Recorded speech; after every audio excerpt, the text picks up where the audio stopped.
जिल्हाधिकारी होण्याचे स्वप्न पूर्ण करत असतानाच बाथरूममध्ये उकळतं पाणी अंगावर सांडल्यामुळं 10 दिवसाच्या संघर्षानंतर अखेर अश्विनीने प्राण सोडले। आयुष्यात काहीतरी मोठं करून दाखवायचं, आई वडिलांचं नाव अभिमानानं उंचवायचं, समाजासाठी काम करायचं हे ध्येय पाठीशी बाळगून महाराष्ट्र लोकसेवा आयोगाच्या 2023च्या बॅचमध्ये पोलीस उपनिरीक्षक पदाच्या परीक्षेत अश्विनी केदारी हिने राज्यातून मुलींमधून पहिला येण्याचा बहुमान पटकावला। त्यानंतर एवढ्या मोठ्या यशानंतर जिल्हाधिकारी होण्यासाठी ती अभ्यासाची तयारी करत असताना नेहमीप्रमाणे ती 28 ऑगस्ट रोजी पहाटे अभ्यासासाठी उठली।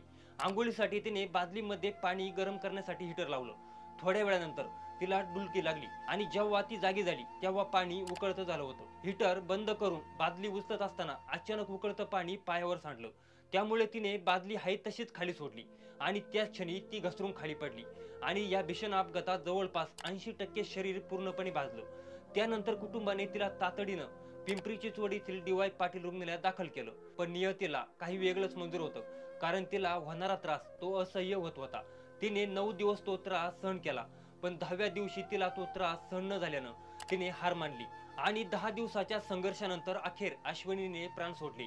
पण मंडळी, अश्विनीचे स्वप्न अधुरी राहिली असतील, पण तिची मेहनत, तिचं यश, तिचा संघर्ष हे सगळं आपल्याला कायम प्रेरणा देत राहील।